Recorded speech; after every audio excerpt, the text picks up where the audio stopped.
Terror ಅಂದರೆ ಭಯ. I mean ಎಲ್ಲರಿಗೂ ಒಂದೊಂದಲ್ಲ ಒಂದೊಂದು ಫಿಯರ್ ಇರುತ್ತೆ, ಎಲ್ಲ ಥರದ್ದು. ಫ್ಯಾಮಿಲಿ ಆಗ್ಬೋದು, ಔಟ್ಸೈಡ್ ಆಗ್ಬೋದು, ಎಲ್ಲ ಥರದ್ದು. ಆ ಫಿಯರ್ನ ಯೂಸ್ ಮಾಡಿಕೊಂಡು ಒಂದಷ್ಟು ಮಾಫಿಯಾಗಳು ವರ್ಕ್ ಆಗ್ತಾ ಇರುತ್ತೆ. ಸೊ ದೇವರು ಅನ್ನೋ ಒಂದು ಎಮೋಷನ್, ಆ ಎಮೋಷನ್ನ ಇಟ್ಕೊಂಡು ಮಾಫಿಯಾ ಮಾಡಿದ್ರೆ ಏನೇನೆಲ್ಲ ಆಗುತ್ತೆ ಅನ್ನೋದ್ರ ಮೇಲೇ ಈ ಓವರ್ ಆಲ್ ಕಥೆ ಇದೆ ಆ್ಯಕ್ಚುಲಾಗಿ. ಅದು ಸ್ಕ್ರೀನ್ ಪ್ಲೇ ಆಗ್ಬೋದು, ಡೈಲಾಗ್ಸ್ ಆಗ್ಬೋದು, ಪ್ರತಿಯೊಂದು ವಿಚಾರದಲ್ಲೂ ದೇರ್ ಇಸ್ ನೋ ಎರರ್. ಅಷ್ಟು ಅದ್ಭುತವಾಗಿ Ranjan has done a wonderful job. ತುಂಬ ಮುದ್ದಾಗಿ, ತುಂಬ ಬ್ರಿಲಿಯಂಟಾಗಿ ಆ ಸ್ಕ್ರೀನ್ ಪ್ಲೇನ, ಈಗ ರಂಜನ್ ಹೇಳಿದಾಗೆ, ಒಬ್ಬ ಈಶ್ವರನ ಅರ್ಚಕರ ಮಗ, ಪ್ರಧಾನ ಅರ್ಚಕರ ಮಗ, ಅವನು ಈ ಜಗತ್ತಿನ ಎಷ್ಟೊಂದು ಮಿಸ್ಟೇಕ್ಗಳನ್ನೆಲ್ಲ ಅವನು ಗುರಿ ತಲುಪೋದಕ್ಕೆ ಅವ್ರು ಏನೇನೇನೇನು ಪ್ಲ್ಯಾನ್ ಮಾಡಿದ್ರು ಅದನ್ನೆಲ್ಲ ಭೇದಿಸಿ ಅವನು ಗೆದ್ದು ನಿಂತ್ಕೊತಾನೆ. ಆ ವಿಚಾರ ಬಿಕಾಸ್ ನನಗೆ ಲವ್ ಸ್ಟೋರಿ ಯೂಶಲ್ ತುಂಬ ಜನ ಮಾಡ್ತಾರೆ. ಆ ಲವ್ ಸ್ಟೋರಿ ಮಾಡಬೇಕು ಅಂದ್ರೆ ಒಂದು ಗ್ರಿಪ್ ಇರಬೇಕು. ಸೊ ಆ ಗ್ರಿಪ್ ನನಗೆ ಲವ್ ಮಾಡಿಲ್ವಲ್ಲ, ಹಾಗಾಗಿ ಮಂಜು ಅವ್ರದ್ದು ನಂದು ಹೆಚ್ಚು ಕಡಿಮೆ ಒಂದು 23-24 ವರ್ಷದ ಸ್ನೇಹ. ಅವರು ನಮ್ಮ ಮಾವನವ್ರ ಆಫೀಸಿಗೆ ಬರ್ತಿದ್ರು, ತುಂಬ ರೆಗ್ಯುಲರಾಗಿ ಅಲ್ಲಿ ಸಿಗ್ತಾಯಿದ್ರು ನಮಗೆ. ಅವರು ಪ್ರೊಡಕ್ಷನ್ ಮಾಡ್ತಾಯಿದ್ದಾರೆ. ಮತ್ತು ಆತನ ವೈಯಕ್ತಿಕವಾಗಿಯೂ ಕೂಡ ಮಂಜು ನನಗೆ ತುಂಬ ಆತ್ಮೀಯರು ಮತ್ತು ತುಂಬ ಒಳ್ಳೆ ವ್ಯಕ್ತಿತ್ವ ಅವ್ರದ್ದು. ಹಾಗಾಗಿ ಸಿನಿಮಾ ಮಾಡೋಣ ಅಂತ. ನಾನು ಯಾವತ್ತಿಗೂ ಹೀರೋ ಅನ್ನೋ ಅದೇನೋ ಕಿರೀಟ ಎತ್ಕೊಳ್ಳೋಕೆ ನಾನು ರೆಡಿ ಇಲ್ಲ. ಯಾವುದೇ ಸಿನಿಮಾಗಳಲ್ಲ ಸರಿ. ನಾನು ಸವಾರಿ ಮಾಡಿದೆ, ಹುಡುಗರು ಮಾಡಿದೆ, ಸ್ವಯಂವರ ಮಾಡಿದೆ. ಇತ್ತೀಚೆಗೆ ನಾವು ಮಾದೇವ ಮಾಡಿದ್ವಿ, ವಿನೋದ್ ನಾನು. ಸುದ್ದಿ ಮನೆಯ ಸಮಸ್ತ ವೀಕ್ಷಕರ ನಮಸ್ಕಾರ. ನಾನು ನಿಮ್ಮ ರವಿ ಸಾಸ್ನೋರ್. ಇವತ್ತಿನ ಸಂದರ್ಶನ ನನಗೆ ತುಂಬ ಆಪ್ತ ಅನಿಸೋ ಸಂದರ್ಶನ. ಶ್ರೀನಾಥ್ ಕಿಟ್ಟಿಯವ್ರ ಅಂದ ತಕ್ಷಣ ನನ್ನ ಕಣ್ಮುಂದೆ ಅವರ ಧ್ವನಿ ಕಣ್ಮುಂದೆ ಬರುತ್ತೆ. ಅಂದರೆ ಬಹಳಷ್ಟು ಕಲಾವಿದರು ನೋಡಿದಂತಹ ನಮ್ಮ ಇಂಡಸ್ಟ್ರಿ. ನಾನು ಅವರಿಗೆ ದೊಡ್ಡ ಫ್ಯಾನು. ಕಿಟ್ಟಣ್ಣ, ಥ್ಯಾಂಕ್ ಯು ಸೊ ಮಚ್, ಕಾರ್ಯಕ್ರಮ ಸ್ವಾಗತ. ರಂಜನ್ ಶಿವರಾಮ್ ಕೂಡ ಥ್ಯಾಂಕ್ ಯು ಸೊ ಮಚ್, ಕಾರ್ಯಕ್ರಮ ಸ್ವಾಗತ. ಯೂಶಲಿ ಟೆಲಿವಿಷನ್ನು ಈ ಕಡೆ ಥಿಯೇಟ್ರ್ ರಿಲೇಟೆಡ್ಡು, ಸಿನಿಮಾ ರಿಲೇಟೆಡ್ ಅಂತ ಅಂದಾಗ ಕಿಟ್ಟಣ್ಣ ತುಂಬ ಜನಕ್ಕೆ ಅದು ಆಪ್ತ ಅನ್ನಿಸ್ತಾರೆ. ಬಟ್ ನನಗನ್ಸೋದು ಸುಂದರ್ ಕೃಷ್ಣ ಅರಸ ಅವರು, ಸುದೀಪ್ ಅವರು, ವಿಷ್ಣು ಸರು, ಇಲ್ಲಣ್ಣ ಇದು ನನ್ನ ಪ್ರೀತಿಯಿಂದ ಹೇಳಬೇಕು, ನಿಮ್ಮ ಧ್ವನಿಗೆ ಬಹಳಷ್ಟು ಜನ ಫ್ಯಾನ್ಸು. ಈ ಧ್ವನಿ ಒಬ್ಬ ಕಲಾವಿದನಿಗೆ ಎಷ್ಟು ಪ್ಲಸ್ ಆಗಿದೆ ಈ ಜರ್ನಿಯಲ್ಲಿ ಅಂತ. ಅಲ್ಲ, ಅದನ್ನು ಕೇಳಿಸ್ಕೊಂಡಾಗೆಲ್ಲ ಖುಷಿ ಆಗುತ್ತೆ. ನಿಮ್ಮ ವಾಯ್ಸ್ ತುಂಬ ಚೆನ್ನಾಗಿದೆ ಅಂತ ಹೇಳಿದಾಗ ಖುಷಿ ಆಗುತ್ತೆ. ಭಗವಂತ ಕೊಟ್ಟಿದ್ದು ನಡ್ಕೊಂಡು ಹೋಗ್ತದೆ. ಇಷ್ಟಪಡೋ ಆತ್ಮೀಯ ಕಿವಿಗಳಿದ್ದಾಗ ನಿಮ್ಮ ವಾಯ್ಸ್ ಎಷ್ಟು ಚೆನ್ನಾಗಿ ರೀಚ್ ಆಗುತ್ತೆ, ಅದ್ರ ಮೇಲೆ ಅದು ಆಪ್ತತೆ ಹೆಚ್ಚಾಗ್ತಾ ಹೋಗುತ್ತೆ. ಮೇಲಾಗಿ ನೀವು ನಿಧಾನಕ್ಕೆ ಮಾತಾಡಿದ್ರೂ ಆ ಯಾಕೋ ಹಂಗೆ ಇರುತ್ತೆ, ಜೋರಾಗಿ ಮಾತಾಡಿದ್ರಂತರೂ ಆ ಯಾಕೋ ಇನ್ನೂ ಬ್ಲಾಸ್ಟ್ ಆಗುತ್ತೆ. ನಾನು ನಿಮ್ಮ ಜೊತೆ ಕೆಲಸ ಮಾಡೋದ್ರಿಂದ ಐ ಆಮ್ ವೆರಿ ಹ್ಯಾಪಿ. ಭಾಳ ಖುಷಿ ಆಗ್ತದೆ ಕಿಟ್ಟಣ್ಣ. Thank you. ವರ್ಷ ಆಯ್ತು ರವಿ? ಆಯ್ತಣ್ಣ, 15+ ಆಯಿತು. ಅಂದರೆ ಆ ಒಂದು ಜರ್ನಿ ನೋಡಿದಾಗ ನಾನು 2010, 11 ಆಲ್ಮೋಸ್ಟ್ ಅಣ್ಣ. ರಂಜನ್ ಸರ್, ಟೆರರ್ ಅಂದರೆ ಯೂಶಲಿ ಇದು ಸೌಂಡಿಂಗ್ ತುಂಬ ಹಾರಿಬಲ್ ಆಗಿದೆ. ಈ ಟೆರರ್ ಹಿಂದೆ ಬೆನ್ನು ಹತ್ತಿದ್ದು ಯಾಕೆ ಅಂತ ರಂಜನ್? ಅಲ್ಲ, ಟೆರರ್ ಅಂದರೆ ಭಯ. ಐ ಮೀನ್ ಎಲ್ಲರಿಗೂ ಒಂದೊಂದಲ್ಲ ಒಂದೊಂದು ಫಿಯರ್ ಇರುತ್ತೆ, ಎಲ್ಲ ಥರದ್ದು. ಫ್ಯಾಮಿಲಿ ಆಗ್ಬೋದು, ಔಟ್ಸೈಡ್ ಆಗ್ಬೋದು, ಎಲ್ಲ ಥರದ್ದು. ಆ ಫಿಯರ್ನ ಯೂಸ್ ಮಾಡಿಕೊಂಡು ಒಂದಷ್ಟು ಮಾಫಿಯಾಗಳು ವರ್ಕ್ ಆಗ್ತಾ ಇರುತ್ತೆ. ಸೊ ದೇವರು ಅನ್ನೋ ಒಂದು ಎಮೋಷನ್, ಆ ಎಮೋಷನ್ನ ಇಟ್ಕೊಂಡು ಮಾಫಿಯಾ ಮಾಡಿದ್ರೆ ಏನೇನೆಲ್ಲ ಆಗುತ್ತೆ ಅನ್ನೋದ್ರ ಮೇಲೇ ಈ ಓವರ್ ಆಲ್ ಕಥೆ ಇದೆ ಆ್ಯಕ್ಚುಲಾಗಿ. ಸೊ ಆ ಕತೆ ಲೈಕ್ ಶುರು ಮಾಡಿದಾಗ ಲೈಕ್ ಒಂದು ಲೈನ್ ಇರುತ್ತೆ, ಹೋಗ್ತಾ ಹೋಗ್ತಾ ಹೋಗ್ತಾ ಹೋಗ್ತಾ ಈ ಥರದವ್ರದ್ದು ಅಷ್ಟು ಸಾಕಷ್ಟು ಜನ ಸೇರಿಕೊಂಡ್ರು. ಇವನ್ ಇವ್ರ ವಾಯ್ಸ್ ಬಗ್ಗೆ ಪುನಃ ನಾನು ಆ್ಯಡ್ ಮಾಡಬೇಕು. ಇವ್ರು ರೆಗ್ಯುಲರ್ ಮಾತಾಡಿದ್ರೆ ತುಂಬ ಬೇಸ್ ವಾಯ್ಸ್ ಇರುತ್ತೆ. ಬೇಸ್ ವಾಯ್ಸ್ ಕೊಡಿ ಅಂದರೆ ಇನ್ನೂ ಜಾಸ್ತಿ ಆಗುತ್ತದೆ ಆ್ಯಕ್ಚುಲಿ. ಇವ್ರ ವಾಯ್ಸ್ಗೆ ತುಂಬ ಜನ ಫ್ಯಾನ್ಸ್ ಇದ್ದಾರೆ, ಅದು ನಮಗೂ ಗೊತ್ತಿದೆ ಆ್ಯಕ್ಚುಲಾಗಿ. ಬಟ್ ತುಂಬ ಚೆನ್ನಾಗಿ ಸಪೋರ್ಟ್ ಮಾಡೋರು ಶೂಟಿಂಗಲ್ಲಿ. ಒಂದು ವಿಷಯ ಹೇಳಬೇಕು, ನಾವು ಶೂಟಿಂಗಲ್ಲಿ ಡಸ್ಟ್ ಇರುತ್ತೆ, ಸಿಕ್ಕಾಪಟ್ಟೆ ಸ್ಮೋಕ್ ಇರುತ್ತೆ, ಕೆಲವ್ರಿಗೆ ಅಲರ್ಜಿ ಆಗುತ್ತೆ, ಆಗಲ್ಲ. ನಮ್ಮದು ಕ್ಲೈಮ್ಯಾಕ್ಸ್ ಫೈಟ್ ಶೂಟ್ ಮಾಡಬೇಕಾದ್ರೆ ನಾನು ಹೋಗಿ ಹೇಳಿದೆ ಕಿಟ್ಟಪ್ಪವ್ರಿಗೆ, ಸರ್ ಹಿಂಗಿದೆ, ಡಸ್ಟ್ ಇದೆ, ಸ್ಮೋಕ್ ಇದೆ, ನಿಮ್ಗೆ ಓಕೆನಾ ಅಂತ. ಒಂದೇ ಮಾತೆ, ಫಿಲಮ್ಗೋಸ್ಕರ ನಾನು ಏನು ಬೇಕಾದರೂ ಮಾಡೋಕ್ಕೆ ರೆಡಿ ಇರ್ತೀನಿ, ನಂದೇನು ಅಬ್ಜೆಕ್ಷನ್ ಇಲ್ಲ. ಹಂಗೆ ಸಿಕ್ಕಿದಾಗ ಏನಾಗುತ್ತೆ, ನೆಕ್ಸ್ಟು ಪುನಃ ವರ್ಕ್ ಮಾಡಬೇಕು ಅನ್ನೋ ಆಸೆನೂ ಇರುತ್ತೆ. ಪುನಃ ಇದೊಂದು ಫಿಲಮ್ ಏನು ಲಾಸ್ ಅಲ್ಲ, ಲೈಕ್ ಪುನಃ ಒಂದಷ್ಟಿದೆ, ನೆಕ್ಸ್ಟ್ ಅದ್ರ ಬಗ್ಗೆ ನೆಕ್ಸ್ಟ್ ಮಾತಾಡಿದಾಗ ಅದು ಚೆನ್ನಾಗಿರುತ್ತೆ. ಜೊತೆಗೆ ಕಿಟ್ಟಣ್ಣ ತುಂಬ ಇನ್ನೂ ಹತ್ತಿರ ಆಗೋದೇನಕ್ಕಂದರೆ, ನಿಮ್ಮ ಸಿನಿಮಾ ನೋಡ್ತಾ ಒಂದಷ್ಟು ಜನ ನಿಮ್ಮ ಪ್ರೀತಿಗಾಗಿ ಸೀರಿಯಲ್ ನೆನೆಸ್ಕೋತಾರೆ. ಆ ಬಿಗಿನಿಂಗ್ ಡೇಸಲ್ಲಿ ಆ ಒಂದು ಅವರ ಇತ್ತಲ್ಲಣ್ಣ, ಎಷ್ಟು ಫ್ಯಾಂಟಾಸ್ಟಿಕ್ ಸೆಲೆಬ್ರೇಷನ್ ಮಾಡೋದಂಥ ಅವರ ಅಂದರೆ, ಅವಾಗೆಲ್ಲ ನಾವು ಇನ್ನೂ ಇಂಡಸ್ಟ್ರಿಗೆ ಬಂದಿಲ್ಲ. ನೀನು ಇವಾಗ ನನ್ನನ್ನು ಒಳ್ಳೆ ಯಾವುದೋ ಗತಕಾಲದ ಒಂಥರ ಹೇಳ್ತಾ ಇದ್ದೀವಿ. ಈಗ ಅಂದರೆ ಜನ ಮಾತಾಡ್ತಾರೆ ಕಿಟ್ಟಣ್ಣ, ಅದನ್ನು ನಾನು ತುಂಬ ಮನಸ್ಸಿನ ಸೆಲೆಬ್ರೇಟ್ ಮಾಡಬೇಕು. ದಿಲೀಪ್ ರಾಜ್ ಅವರು ನಿಮ್ಮ ಕಾಂಬಿನೇಷನ್, ಹಂಸಲೇಖ ಅವರ ಆ ಒಂದು ಬಿಗ್ ಬ್ಯಾಂಡ್, ಈ ಟೆಲಿವಿಷನ್ ಸಿನಿಮಾ ಮತ್ತು ಇದನ್ನ ಲೇಯರ್ನ ಹೇಗೆ ಡಿಫೈನ್ ಮಾಡ್ತಾರೆ? ಅಲ್ಲ, ನಮಗೆ ಕಲಾವಿದರಿಗೆ ಅದು ಯಾವುದು ವ್ಯತ್ಯಾಸ ಅಂತ ಆಗಲ್ಲ. ನಾವು ಥಿಯೇಟ್ರಲ್ಲಿ ಮಾಡ್ಬೇಕಾದ್ರೆ ಕಮ್ಮಿ ಮಾಡ್ತೀವೋ, ಟಿ ವಿಲಿ ಜಾಸ್ತಿ ಮಾಡ್ತೀವಿ, ಸಿನಿಮಾಲಿ ಜಾಸ್ತಿ ಮಾಡ್ತೀವಿ, ಆ ಥರದ್ದೇನು ವ್ಯತ್ಯಾಸಗಳಿರಲ್ಲ. ನಾವೆಲ್ಲಾದರೂ ಪಾತ್ರಕ್ಕೆ ಏನು ನ್ಯಾಯ ಸಲ್ಲಿಸ್ಬೇಕು ಅದನ್ನು ಸಲ್ಲಿಸಲೇಬೇಕು. ಟೆರರ್ ಅದು ಸ್ಕ್ರೀನ್ ಪ್ಲೇ ಆಗ್ಬೋದು, ಡೈಲಾಗ್ಸ್ ಆಗ್ಬೋದು, ಪ್ರತಿಯೊಂದು ವಿಚಾರದಲ್ಲೂ ದೇರ್ ಇಸ್ ನೋ ಎರರ್. ಅಷ್ಟು ಅದ್ಭುತವಾಗಿ Ranjan has done a wonderful job. ತುಂಬ ಮುದ್ದಾಗಿ, ತುಂಬ ಬ್ರಿಲಿಯಂಟಾಗಿ ಆ ಸ್ಕ್ರೀನ್ ಪ್ಲೇನ, ಈಗ ರಂಜನ್ ಹೇಳಿದಾಗೆ ಒಬ್ಬ ಈಶ್ವರನ ಅರ್ಚಕರ ಮಗ, ಪ್ರಧಾನ ಅರ್ಚಕರ ಮಗ, ಅವನು ಈ ಜಗತ್ತಿನ ಎಷ್ಟೊಂದು ಮಿಸ್ಟೇಕ್ಗಳನ್ನೆಲ್ಲ ಅವನು ಗುರಿ ತಲುಪೋದಕ್ಕೆ ಅವ್ರು ಏನೇನೇನೇನು ಪ್ಲ್ಯಾನ್ ಮಾಡಿದ್ರು ಅದನ್ನೆಲ್ಲ ಭೇದಿಸಿ ಅವನು ಗೆದ್ದು ನಿಂತ್ಕೊತಾನೆ. ಆ ವಿಚಾರ ಟೆರರ್ದು. ಆದಿತ್ಯ ತುಂಬ ಮುದ್ದಾಗಿ ಕಾಣಿಸ್ತಾ ಇದ್ದಾರೆ, ತುಂಬ ಚೆನ್ನಾಗಿ ಕಾಣಿಸ್ತಾರೆ. ಆಮೇಲೆ ಆ ಪಾತ್ರ ಪೋಷಣೆ ಕೂಡ ತುಂಬ ಚೆನ್ನಾಗಿ ಮಾಡಿದ್ದಾರೆ ನಮ್ಮ ಕ್ಯಾಮ್ರಾಮನ್ ನವೀನ್. ಪ್ರತಿಯೊಂದು ಪಾತ್ರಕ್ಕೂ ಒಂದು ಬೇರೆ ಬೇರೆ ಟಿಂಟಲ್ಲಿ ವರ್ಕ್ ಮಾಡ್ಕೊಂಡು ಮಾಡಿರೋ ವಿಷಯ.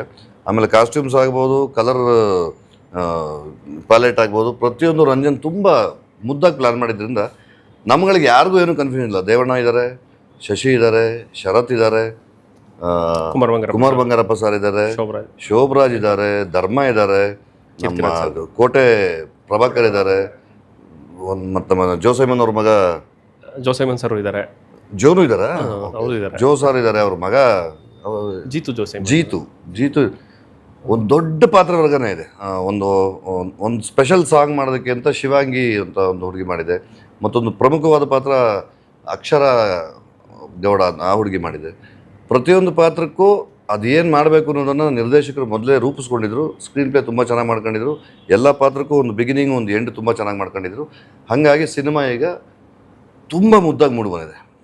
ಇಲ್ಲಿ ನಿಮ್ಮ ಸಿನಿಮಾದ್ದು ಯಾರಾದರೂ ಗುರು ಇದು ಯಾವ ರೇಂಜಿನ ಸಿನಿಮಾ ಅಂತ ಕೇಳೋಂಥ ಪ್ರಶ್ನೆ ನೀವು ಬಿಟ್ಟೇ ಇಲ್ಲ. ಕಿಟನ್ ಹೇಳ್ದಂಗೆ ಆ ಸ್ಟಾರ್ ಕಾಸ್ಟ್ ನೋಡಿದಾಗಲೇ ಗುರು ಹೆವಿ ಬಜೆಟ್ ಇಲ್ಲೊಂದು ಬೇರೆ ಥರ ಇದೆ ಇನ್ terms of cost wise, making, ಅದರ ಆ ಪ್ರಾಸೆಸ್ಸು. ಇಲ್ಲಿ ಎಲ್ಲ ಆರ್ಟಿಸ್ಟ್ಗಳು, ಎಲ್ಲ ಟೆಕ್ನಿಷಿಯನ್ಸ್ ತುಂಬ ಸಪೋರ್ಟ್ ಮಾಡಿದ್ರು. ನಿಮಗೆ ಒಂದು ಟೀಮಲ್ಲಿ ಸಪೋರ್ಟ್ ತುಂಬ ಚೆನ್ನಾಗಿದ್ದಷ್ಟು ಖುಷಿಯಾಗಿ ಕೆಲಸ ಮಾಡ್ಕೊಂಡು ಹೋಗ್ಬೋದು. ನಾವೊಂದು 79 ಡೇಸ್ ಶೂಟ್ ಮಾಡಿದ್ದೀವಿ. 3 ಡಬಲ್ ಕಾಲ್ ಶೀಟ್, ಟೋಟಲಾಗಿ 82 ಕಾಲ್ ಶೀಟ್ಸ್ ಆಗಿದೆ. ನಮ್ಗೆ ಯಾವತ್ತೂ ಏನೂ ತೊಂದರೆ ಆಗಿಲ್ಲ. ಬಿಕಾಸ್ ನಮಗೆ ತೊಂದರೆ ಏನೂ ಆಗಿಲ್ಲ ಅಂದರೆ ನಮ್ಮ ಕೆಲಸ ಈಸಿ ಆಗುತ್ತೆ, ಆರಾಮಾಗಿ ಏನೂ ಆಗುತ್ತೆ. ಸೊ ಆ ವಿಷಯದಲ್ಲಿ ಎಲ್ಲರಿಗೂ ಒಂದು ಬಿಗ್ ಥ್ಯಾಂಕ್ಸ್ ಹೇಳಬೇಕು. ಬಿಕಾಸ್ ಈ ಔಟ್ಪುಟ್ ಬರಬೇಕು ಅಂದರೆ ಒಬ್ಬರಿಂದ ಸಾಧ್ಯ ಇಲ್ಲ. ಎಲ್ಲ the best technicians, the best artist ನಮ್ಮ ಫಿಲಮಲ್ಲಿ ಎಲ್ಲರೂ ಕೆಲಸ ಮಾಡಿದ್ದಾರೆ. ಯೂಶಲಿ ಒಂದು 20 ವರ್ಷದ ಹಿಂದೆ ನೋಡಿದಾಗ ಫಸ್ಟ್ ಡೆಬ್ಯೂ ಮಾಡೋಂಥ ಡೈರೆಕ್ಟ್ರು ಒಂದು ಕ್ಯೂಟ್ ಲವ್ ಸ್ಟೋರಿ ಇಟ್ಕೊಂಡೇ ಮಾಡಿದಂಥ ಇತಿಹಾಸ ನಮ್ಮಲ್ಲಿದೆ. ಇತ್ತೀಚಿನ 10 ವರ್ಷಗಳಲ್ಲಿ ಅಟೆಂಪ್ಟಿವ್ ಪಾಯಿಂಟ್ ಆಫ್ ವ್ಯೂ ತುಂಬ ಜನ ಸ್ಟೆಪ್ಸ್ ಇಡ್ತಿದ್ದಾರೆ. ರಂಜನ್ ಕೂಡ ಅದೇ ಸ್ಟೆಪ್ಸ್ ಇಟ್ರ ಅಂತ ಈ ಟೆರರ್ ಮೂಲಕ? ಇಲ್ಲ, ಏನಾದರೂ ಒಂದು ಹೊಸ ವಿಷಯ ತೊಗೊಂಡು ಮಾಡಬೇಕು ಅನ್ನೋವಂಥದ್ದು ನನಗೆ ಥಾಟ್ಸ್ ಇತ್ತು. ಸೊ ಹಾಗಾಗಿ ಅದನ್ನೇ ಟ್ರೈ ಮಾಡೋಣ ಅಂತಲೇ ಫಿಕ್ಸ್ ಆಗಿ ಹಾಗೆ ಮಾಡಿದೆ. ಬಿಕಾಸ್ ನನಗೆ ಲವ್ ಸ್ಟೋರಿ ಯೂಶಲ್ ತುಂಬ ಜನ ಮಾಡ್ತಾರೆ. ಆ ಲವ್ ಸ್ಟೋರಿ ಮಾಡಬೇಕು ಅಂದ್ರೆ ಒಂದು ಗ್ರಿಪ್ ಇರಬೇಕು. ಸೊ ಆ ಗ್ರಿಪ್ ಲವ್ ಮಾಡಿಲ್ವಲ್ಲ, ಹಾಗಾಗಿ ಸೊ ಹಾಗಾಗಿ ಲೈಕ್ ಈ ಥರದ್ದೊಂದು ಕಾನ್ಸೆಪ್ಟ್. ಮೊನ್ನೆ ವೇದಿಕೆ ಮೇಲೆ ನಾನು ಒಂದು ಪಾಯಿಂಟ್ ಅಬ್ಸರ್ವ್ ಮಾಡಿದೆ ಅಣ್ಣ. ಆದಿತ್ಯ ಅವ್ರು ಮಾತಾಡ್ತಾ ವೆನ್ ಇಟ್ ಕಮ್ಸ್ ಟು ಶ್ರೀನರ್ ಕಿಟ್ಟಿಂಗ್ ಟರ್ನ್ ಆಗಿ ಈ ಸಿನಿಮಾದಲ್ಲಿ ಕಿಟ್ಟಪ್ಪ ಅವ್ರದ್ದು ಅಂತಂದ್ರು ನನಗೆ ಗೊತ್ತಾಯಿತು. ಅಂದರೆ ಇದು ನಿಮಗೆ ಫಸ್ಟ್ ಟೈಮ್ ಆಗಿಲ್ಲ. ಅಂದರೆ ಇವನ್ ಸವಾರಿ ಮಾಡಿದಾಗಲೂ ಆಗಿದೆ, ಇವನ್ ಹುಡುಗರು ಮಾಡಿದಾಗಲೂ ಆಗಿದೆ. ಅದನ್ನು ಹಂಚ್ಕೊಳೋಂಥ ವಿಚಾರ. ಸಿನಿಮಾನ ಒಂದು ಮಾಧ್ಯಮ ಅಂತ ಪರಿಗಣಿಸ್ತೀನಿ, ಸಿನಿಮಾನ ಒಂದು ದೇವಸ್ಥಾನ ಅಂತ ಪರಿಗಣಿಸ್ತೀನಿ. ಸಿನಿಮಾದಲ್ಲಿ ನಾವಿಲ್ಲಿ ಕೆಲಸ ಮಾಡ್ತಿರೋದ್ರಿಂದ ನನ್ನ ಮನೆ ನಡೆಯುತ್ತೆ, ನನ್ನ ಹೊಟ್ಟೆಪಾಡು ನಡೆಯುತ್ತೆ, ನನ್ನ ಮಗಳ ಮುಂದಿನ ಬದುಕಿಗೆ ಏನೇನು ಮಾಡಬೇಕು ನಮ್ಗೆ ಸಿನಿಮಾದಿಂದ ಸಿಗ್ತಿದೆ. ಎಲ್ಲವನ್ನು ನಮಗೆ ಸಿನಿಮಾ ಕೊಟ್ಟಾಗ ನಾವು ಸಿನಿಮಾಗೆ ನಮ್ಮ ಸಂಪೂರ್ಣವಾಗಿ ಸಿನಿಮಾಗೆ ನಾವು ಒಪ್ಪಿಸ್ಕೋಬೇಕು ನಮ್ಮನ್ನು. ಆ ನಿಟ್ಟಲ್ಲಿ ರಂಜನ್ ಬಂದು ಈ ವಿಚಾರ ಹೇಳಿದಾಗ, ನಮ್ಮ ಮಂಜಣ್ಣನ ವಿಷಯನೇ ಹೇಳಿರಲಿಲ್ಲ ರಂಜನ್ ಫಸ್ಟು ಏನೋ ವಿಚಾರ ಹೇಳಿದಾಗ. ಆಮೇಲೆ ಯಾರು ಪ್ರೊಡಕ್ಷನ್ ಯಾರು ಮಾಡ್ತಾವ್ರೆ, ಸಿಲ್ಕ್ ಮಂಜುನ ಮಾಡೋಣ ನಡಿ ರಂಜನ್, ವಂಡರ್ಫುಲ್, ತುಂಬ ಚೆನ್ನಾಗಿದೆ, ನಾನು ಮಾಡ್ತೀನಿ. ಮಂಜು ಅವ್ರದ್ದು ನಂದು ಹೆಚ್ಚು ಕಡಿಮೆ ಒಂದು 23-24 ವರ್ಷದ ಸ್ನೇಹ. ಅವರು ನಮ್ಮ ಮಾವನವ್ರ ಆಫೀಸಿಗೆ ಬರ್ತಿದ್ರು, ತುಂಬ ರೆಗ್ಯುಲರಾಗಿ ಅಲ್ಲಿ ಸಿಗ್ತಾಯಿದ್ರು ನಮಗೆ. ಅವರು ಪ್ರೊಡಕ್ಷನ್ ಮಾಡ್ತಾಯಿದ್ದಾರೆ. ಮತ್ತು ಆತನ ವೈಯಕ್ತಿಕವಾಗಿಯೂ ಕೂಡ ಮಂಜು ನನಗೆ ತುಂಬ ಆತ್ಮೀಯರು ಮತ್ತು ತುಂಬ ಒಳ್ಳೆ ವ್ಯಕ್ತಿತ್ವ ಅವ್ರದ್ದು. ಹಾಗಾಗಿ ಸಿನಿಮಾ ಮಾಡೋಣ ಅಂತ ರಂಜನ್ ನನಗೆ ಈ ನರೇಶನ್ ಕೊಟ್ಟಾಗ ಇದನ್ನು ಹೆಂಗೆ ಪ್ರೆಸೆಂಟ್ ಮಾಡ್ತಾನೆ ಇವನು ಅನ್ನೋ ಥರದ್ದು ಒಂದು ಸಣ್ಣ ಭಯ ಇತ್ತು. ಅಂದರೆ ಯಾವ ಪಾಯಿಂಟ್ ಆಫ್ ವ್ಯೂ ಅಣ್ಣ? ಅಂದರೆ ಅಲ್ಲ, ಮೇಕಿಂಗಲ್ಲಿ ಮಾಡ್ತಾರೆ ಈ ವಿಷಯ, ಇಷ್ಟು ವಿಷಯ ಇದೆ, ಅದನ್ನು 2 ಗಂಟೆ 20 ನಿಮಿಷದಲ್ಲಿ 2:20 2 hours 23 minutes. 2 hours 23 ಮಿನಿಟ್ಸಲ್ಲಿ ಅದನ್ನು ಹೆಂಗೆ ಹೇಳ್ತಾನೆ ಇವನು ಭಯ ಇತ್ತು. ಸೆಕೆಂಡ್ ಡೇ ಶೂಟಿಂಗಲ್ಲಿ ನಾನೆಲ್ಲ ಬಿಟ್ಟೆ. ಬೇರೆ ಏನು ಹೇಳಕ್ಕೆ ಹೊರಟಿದ್ದಾರೆ, ಸುಮಾರು ವಿಷಯಗಳನ್ನ ಮಿಶ್ರಣ ಮಾಡಿ ಅದಕ್ಕೆಲ್ಲದಕ್ಕೂ ಒಂದು ತಾರ್ಕಿಕವಾದ ಅಂತ್ಯ ಕೊಟ್ಟು ತುಂಬ ಮಜವಾದ ಸ್ಕ್ರೀನ್ ಪ್ಲೇ, ತುಂಬ ಬ್ರಿಲಿಯಂಟ್ ಸ್ಕ್ರೀನ್ ಪ್ಲೇ ಇದು. ಈ ಸ್ಕ್ರೀನ್ ಪ್ಲೇ ಆದಿತ್ಯ ಕ್ಯಾರೆಕ್ಟ್ರು 3-4 ಆ್ಯಂಗಲಲ್ಲಿ ಟ್ರಾವೆಲ್ ಆಗುತ್ತೆ, 3-4 ಗೆಟಪಲ್ಲಿ ಟ್ರಾವೆಲ್ ಆಗುತ್ತೆ, 3-4 ವಿಚಾರಗಳಲ್ಲಿ ಟ್ರಾವೆಲ್ ಆಗುತ್ತೆ. ಅದನ್ನು ಆದಿ ಕೂಡ ಅಷ್ಟೇ ಬ್ರಿಲಿಯಂಟಾಗಿ ಪರ್ಫಾರ್ಮ್ ಮಾಡಿದ್ದಾರೆ, ಅಷ್ಟೇ ಚೆನ್ನಾಗಿ ರಂಜನ್ ಸ್ಕ್ರೀನ್ ಪ್ಲೇ ಮಾಡಿದ್ದಾರೆ. ಆಮೇಲೆ ಕಿಟಿಯವರ ಪಾಯಿಂಟ್ ಆಫ್ ವ್ಯೂ, ಹೀರೋ ಅನ್ನುವಂತಹ ವಿಷಯಕ್ಕಿಂತಲೂ ಒಬ್ಬ ಕಲಾವಿದನಾಗಿ ಕತೆ ಜೊತೆ ಟ್ರಾವೆಲ್ ಮಾಡೋದು ಬಹಳ ಇಂಪಾರ್ಟೆಂಟ್ ಅಂತ ನಿಮ್ಮ ಪಾಯಿಂಟ್ ಆಫ್ ಹೆಂಗಾಗಿದೆ? ನಾನು ಯಾವತ್ತಿಗೂ ಹೀರೋ ಅನ್ನೋ ಅದೇನೋ ಕಿರೀಟ ಎತ್ಕೊಳಕ್ಕೆ ನಾನು ರೆಡಿ ಇಲ್ಲ. ಯಾವುದೇ ಸಿನಿಮಾಗಳಲ್ಲ ಸರಿ. ನಾನು ಸವಾರಿ ಮಾಡಿದೆ, ಹುಡುಗರು ಮಾಡಿದೆ, ಸ್ವಯಂವರ ಮಾಡಿದೆ, ಇತ್ತೀಚೆಗೆ ನಾವು ಮಾದೇವ ಮಾಡಿದ್ವಿ ವಿನೋದ್ ನಾನು. ಈ ಸಿನಿಮಾ ಪರ್ಟಿಕ್ಯುಲರಾಗಿ ಬಂದಾಗ ನಾನು ಫಸ್ಟು ಆದಿ ಅಂತ ಒಂದು ಸಿನಿಮಾ ಮಾಡಿದ್ದೆ. ಅದೇ ಒಂದು 21-22 ವರ್ಷ ಆಯ್ತು ಅದು ಮಾಡಿ. ಅದರ ನಂತರ ನಾನು ಮತ್ತೆ ಕಾಂಬಿನೇಷನಲ್ಲಿ ಈ ಸಿನಿಮಾ ಮಾಡ್ತಾಯಿದ್ದೀವಿ. ಸ್ನೇಹ ಅದ್ಭುತವಾಗಿದೆ. ನಮ್ಮಲ್ಲಿ ಯಾವುದೇ ಥರದ ಫ್ರೇಮಲ್ಲಿ ನೀನು ರಾರಾಜಿಸ್ಬೇಕು, ನಾನು ರಾರಾಜಿಸ್ಬೇಕು. ನಾನು ಕಾಸ್ಟ್ಯೂಮ್ ಡಿಸೈನ್ ಮಾಡಿದಾಗ ಸುಮಾರು ಕಲರ್ಸ್ನೆಲ್ಲ ಆದಿನೂ ಚೇಂಜ್ ಮಾಡಿದ್ದಾನೆ. ಇದು ಬೇಡ, ಇದು ಚೆನ್ನಾಗಿ ಕಾಣುತ್ತಲ್ಲ, ಇದು ಹಿಂಗೆ ಮಾಡೋಣ, ಹೇರ್ ಸ್ಟೈಲ್ ಹಂಗೆ ಮಾಡೋಣ, ದಾಡಿ ಹಿಂಗೆ ಮಾಡೋಣ, ಎಲ್ಲ ಎಲ್ಲರೂ ಸಮಾನ ಮನಸ್ಸು ಸೇರ್ಕೊಂಡಾಗ ಒಂದು ಒಳ್ಳೆ ಸಿನಿಮಾ ಆಗುತ್ತೆ. ಆ ಸಿನಿಮಾ ಟೆರರ್ ಆಗಿದೆ. ಸರ್, ಇಲ್ಲಿ ಕಿಟಣ ಆಗಲಿ ಅಥವಾ ಆದಿಯವರಾಗಲಿ, ಈ ಕಡೆ ದೇವರಾಜ್ ಸರ್ ಆಗಲಿ ಅಥವಾ ಶೋಭರಾಜ್ ಅವರಾಗಲಿ, ಅಂದರೆ ಆಯಾ ಕಾಲಘಟ್ಟದಲ್ಲಿ ತಮ್ಮದೇ ಆದಂತಹ ಡೈಮೆನ್ಷನ್ ಮೂಲಕ ಸಿನಿಮಾನ ದೊಡ್ಡ ಮಟ್ಟಕ್ಕೆ ಅಪ್ರೋಚ್ ಮಾಡೋದಂಥವ್ರು. ಸೊ ಈ ಕಾಂಬಿನೇಷನನ್ನು ಇಟ್ಕೊಂಡು ಮಾಡುವಂಥದ್ದು ಒಂದು ಚಾಲೆಂಜಿಂಗ್ ಫ್ಯಾಕ್ಟರ್ ಆಗಿರುತ್ತೆ in terms of making, in terms of story wise. ಅದು ಹೇಗೆ ಆಯಿತು ಅಂತ? ಇಲ್ಲ, 100% ಅದು ಚಾಲೆಂಜಿಂಗೇ. ನಾನು ಅವಾಗಲೇ ಹೇಳಿದೆ, ಎಲ್ಲರೂ ನಮ್ಗೆ ಸಪೋರ್ಟ್ ಮಾಡಿದ್ರು. ಅಂದರೆ ನಮ್ಮ ಟೆಕ್ನಿಷಿಯನ್ಸ್, ಆರ್ಟಿಸ್ಟ್ ಇಬ್ಬರೂ ಸಪೋರ್ಟ್ ಮಾಡಿದಾಗ ನಮ್ಮದು ಕೆಲಸ ಈಸಿ ಆಗುತ್ತೆ. ಆಮೇಲೆ ಕಿಟ್ಟಪ್ಪ ಏನೋ ಹೇಳ್ತಾರೆ ಒಂದು ರೋಲ್ ಅಂತ, ಆ್ಯಕ್ಚುಲಿ ತುಂಬ ಮೇಜರ್ ರೋಲು, ಅವ್ರು ಏನು ಹೇಳ್ತಾ ಇಲ್ಲ, ರಿವೀಲ್ ಮಾಡೋದು. ನಾನು ರಿವೀಲ್ ಮಾಡೋಕ್ಕಾಗ್ತಾಯಿಲ್ಲ ಅವ್ರ ಕ್ಯಾರೆಕ್ಟರ್ನ, ನಾನು ಹೇಳೋಕ್ಕಾಗ್ತಾಯಿಲ್ಲ. ಬಿಕಾಸ್ ಕಿಟ್ಟಪ್ಪನ ಕ್ಯಾರೆಕ್ಟರ್ ಇಲ್ಲ ಅಂದರೆ ಫಿಲಮ್ ಕಂಪ್ಲೀಷನ್ ಇಲ್ಲ. ತುಂಬ ಮೇಜರ್ ರೋಲು. ನೀವು ಫಿಲಮ್ ನೋಡಿದ್ಮೇಲೆ ಗೊತ್ತಾಗುತ್ತೆ ಏನು ರೋಲು ಅಂತಲೂ ಹೇಳೋಕ್ಕಾಗ್ತಾಯಿಲ್ಲ ನಾನು ಇವಾಗ. ಅದು ಹೇಳಿದ್ರೆ ಎಲ್ಲನೂ ಒಂದೊಂದು ಓಪನ್ ಮಾಡಿದಾಗ ಆಗುತ್ತೆ. ಬಟ್ ಇದು ಸ್ಕ್ರೀನ್ ಪ್ಲೇ ಒಂದು ಸ್ವಲ್ಪ ರಿವರ್ಸ್ ಸ್ಕ್ರೀನ್ ಪ್ಲೇ, ಒಂದು ಲೈಕ್ ಎಲ್ಲ ಕ್ಯಾರೆಕ್ಟರು ಇಂಟರ್ಲಿಂಕ್ ಇದೆ. ಅಂದರೆ ಸುಮ್ಮನೆ ಈ ಕ್ಯಾರೆಕ್ಟರ್ ಇಲ್ಲ ಅಂದ್ರೂ ಪರವಾಗಿಲ್ಲ ಫಿಲಮ್ ರನ್ ಆಗುವಂಥದ್ದು ಏನೂ ಇಲ್ಲ. ಈಗ ಶರತ್ ಸರ್ ಕ್ಯಾರೆಕ್ಟ್ರೂ ನಿಮ್ಗೊಂದು ಮೇಜರ್ ಪಾತ್ರ, Devaraj sir character, Kumar Bangarappa sir character, Shashikumar sir character, ಇದರ ಸಾಕಷ್ಟು ಜನ, ಇವನ್ ಧರ್ಮಣ್ಣನಿಂದ ಹಿಡಿದು ಎಲ್ಲರೂ ತುಂಬ ಜನದ್ದು. ನಾನು ಹೇಳ್ತಾ ಹೋದರೆ ತುಂಬಾ ದಂಡಿದೆ ಆರ್ಟಿಸ್ಟ್ ಲಿಸ್ಟೇ ನಮಗೆ. ಮೊನ್ನೆ ನೀವೇ ನೋಡಿದ್ರೆ ಅನ್ಸುತ್ತೆ, ಯಾರ ಹತ್ರ ಮಾತಾಡಿಸ್ಬೇಕು, ಯಾರ ಹತ್ರ ಬಿಡಬೇಕು ಅನ್ನೋಂಥದ್ದು ನಮಗೆ ಇದಾಯಿತು. ಸೊ ಈ ಥರ ಇದೆ. ಇಲ್ಲಿ ಇನ್ನೊಂದೇನೆಂದರೆ, ಇತ್ತೀಚೆಗೆ ಕಿರಣ ಪ್ರತಿ ಸಿನಿಮಾದಲ್ಲೂ ದೇವರು, ಧರ್ಮ, ಭಕ್ತಿ, ಮೌಢ್ಯತೆ ಎಲ್ಲವೂ ಇಂಟರ್ಲಿಂಕ್ ಆಗಿ ಹೇಳುವಂಥ ಒಂದು ಪ್ರಯತ್ನವನ್ನು ಎಲ್ಲ ನಿರ್ದೇಶಕರು ಮಾಡ್ತಿದ್ದಾರೆ. ಈ ಒಂದು ಬದಲಾವಣೆಯನ್ನು ಒಬ್ಬ ಕಲಾವಿದನಾಗಿ, ಒಬ್ಬ ನಾರ್ಮಲ್ ವ್ಯಕ್ತಿಯಾಗಿ ಹೇಗೆ ಇದನ್ನು ರಿಸೀವ್ ಮಾಡ್ತೀರಿ? ಈಗ ಸಿನಿಮಾ ನೋಡೋ ದೃಷ್ಟಿಕೋನಗಳು ಬದಲಾಗಿದೆ, ನೋಡುಗರು ಅಪ್ಡೇಟ್ ಆಗಿದ್ದಾರೆ, ನಾವು ಅಪ್ಡೇಟ್ ಆಗಿ ಸಿನಿಮಾ ಮಾಡಬೇಕೀಗ. ಆದರೂ ಹ್ಯೂಮನ್ ರಿಲೇಷನ್ಶಿಪ್ ಯಾವತ್ತೂ ಒಂದೇ, ಪ್ರೀತಿ ಒಂದೇ, ಆತ್ಮೀಯತೆ ಒಂದೇ, ಗೌರವ ಒಂದೇ. ಮಾನವ ಸಂಬಂಧಗಳು ಯಾವತ್ತೂ ಬೇರೆ ಬೇರೆ ಥರ ಆಗಲ್ಲ. ತಂದೆ ತಾಯಿ ಆಗ್ಬೋದು, ಚಿಕ್ಕಪ್ಪ ದೊಡ್ಡಪ್ಪ, ಚಿಕ್ಕಮ್ಮ ದೊಡ್ಡಪ್ಪ ದೊಡ್ಡಮ್ಮ, ನಿಮ್ಮ ಅದನ್ನೆಲ್ಲವನ್ನು ಪರಿಗಣಿಸ್ಕೊಂಡು ಅದರ ಮಧ್ಯೆ ಇನ್ಯಾವುದೋ ಹೊಸ ಅಲೆಯ ಚಿತ್ರಗಳು ಏನು ಬರ್ತಾ ಇದೆಯೋ ಅದಕ್ಕೆ ನಾವು ರಿಲೆವೆಂಟಾಗಿ ಏನಾರು ಮಾಡಬೇಕು ಅನ್ನೋ ಒಂದು ಉದ್ದೇಶ. ಆ ನಿಟ್ಟಲ್ಲಿ ನನಗೆ ಈ ವಿಚಾರ, ಈ ಟೆರರ್ ಕತೆ ಕೇಳಿದಾಗ ಇಲ್ಲೇನೋ ಹೊಸ ಥರದ್ದೇನೋ ಇದೆ, ವಿಚಾರಗಳಿದೆ.